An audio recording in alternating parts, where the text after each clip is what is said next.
Bonjour à tous, nous nous retrouvons pour parler de la lunaison du mois de novembre, novembre 2024.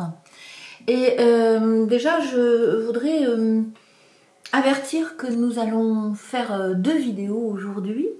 L'une pour parler de cette lunaison du Scorpion, mais aussi une deuxième vidéo pour parler de l'installation de Pluton en Verseau qui aura lieu le 20 novembre, donc durant cette lunaison, et à savoir que Pluton va s'installer en Verseau pour 20 ans, et que on va vraiment avoir beaucoup de choses à transmuter, parce que Pluton c'est vraiment une planète qui parle de l'envers du décor, et Dieu sait si nous allons visiter l'envers du décor.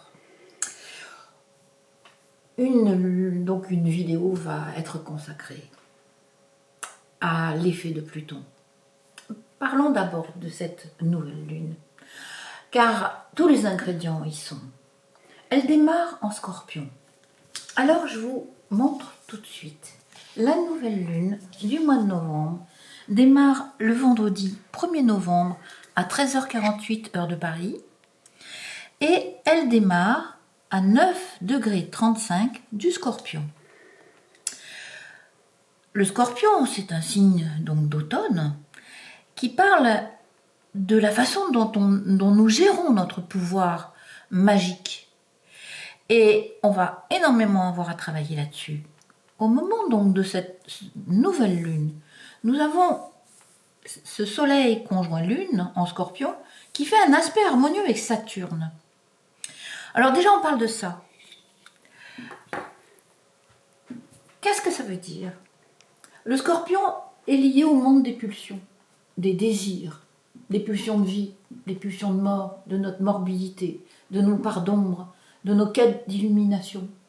Le Scorpion parle de l'initiation, de l'être, tout le long de son parcours de vie et de mort. Et le fait que cette nouvelle lune fasse un aspect harmonieux avec Saturne, Saturne, c'est l'autre planète du pouvoir, c'est le pouvoir rationnel, c'est le pouvoir par le contrôle, par le mental, par la quête de conscience. Cette association est très intéressante parce que ça veut dire que nous avons la possibilité d'assainir notre façon de vivre nos pulsions, de reprendre, je dirais, le dessus sur notre propre morbidité pour ouvrir un autre palier de notre façon de vivre les choses. Et je pense que cet aspect entre Soleil, Lune, Scorpion, Trigone, Saturne donne les prémices de ce que nous allons pouvoir obtenir sur notre route de nous-mêmes, mais aussi comment nous allons participer au monde avec ce que nous sommes en train de vivre à l'intérieur.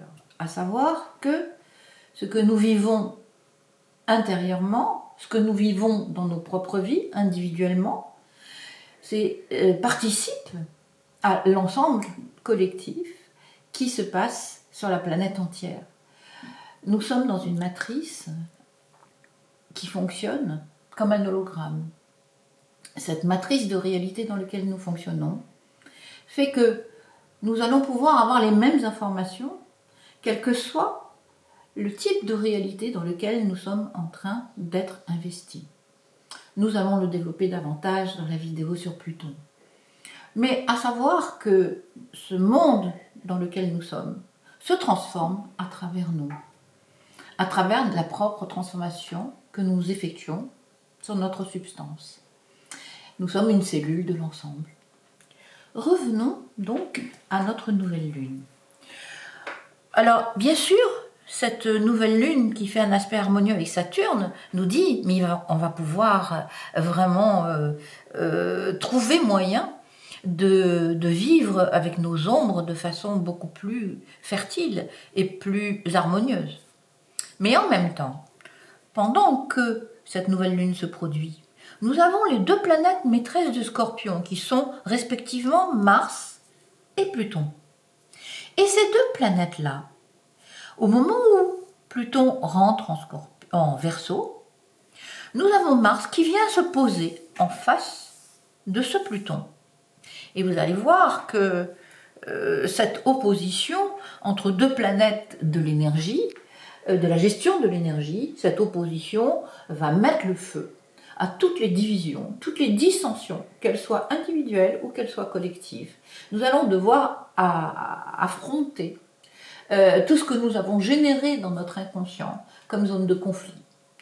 Nous allons devoir les affronter dans notre propre vie et nous allons devoir les affronter quelque part dans la vie planétaire, dans la vie de l'humanité. Ça va prendre des milliers de sortes de formes. Chacun va le vivre selon son niveau de réalité. Mais ce qui nous est proposé là, c'est d'aller travailler sur nos zones de conflit. Et vous allez voir que, je vous montre à nouveau, ce Mars qui se retrouve opposé à Pluton, se retrouve conjoint aux maisons ascendant, descendant, maison 1, maison 7, ces maisons qui codent la relation avec soi-même, l'ascendant, maison 1, et la relation avec l'autre, descendant, maison 7. Et c'est justement au sein de nos relations que nous allons pouvoir travailler sur la résolution de nos propres conflits. Et c'est vraiment le thème du mois, et ça va être certainement le thème des années à venir. Nous allons parler maintenant de cette pleine lune, parce que, bien sûr, c'est une logique, c'est un déroulement. Parlons de cette pleine lune. Alors, cette pleine lune du mois de novembre, elle va se produire le vendredi 15 novembre 2024 à 22h30, heure de Paris. Au moment de cette pleine lune, nous avons le soleil qui a avancé, qui est à 24 degrés du Scorpion, la lune en face qui est à 24 degrés du Taureau, donc on est dans l'axe Taureau-Scorpion, l'axe de la création, l'axe de la pulsion de vie, pulsion de mort, et nous constatons que cette opposition soleil-lune de pleine lune se retrouve à jouer avec les énergies d'Uranus. La lune est en conjointe à Uranus. Alors, qu'est-ce que ça veut dire? Je vous fais une traduction en termes de vie sur l'effet de cet Uranus qui vient charger cette pleine lune. La pleine lune étant toujours un moment de révélation, un moment de manifestation, un moment où les choses se montrent, se donnent à voir. Et Uranus dit, il va falloir changer notre façon de voir, radicalement. Le monde dans lequel nous sommes, la réalité, la création dans laquelle nous évoluons, est en train de changer de cran. Et vous allez voir que nous ferons des vidéos là-dessus, parce qu'en 2025, nous arrivons à un autre palier. Il y a énormément de planètes lentes qui vont changer de signe, ce qui va nous inviter à vraiment rentrer dans une créativité d'un autre état, de notre collectivité, de notre façon de vivre nos liens au sein de notre humanité. Et nous ferons bien sûr des vidéos de façon très précise sur ces changements de signes de ces planètes lentes qui vont indiquer un changement de mentalité, mais aussi une mise en œuvre d'une nouvelle façon d'être.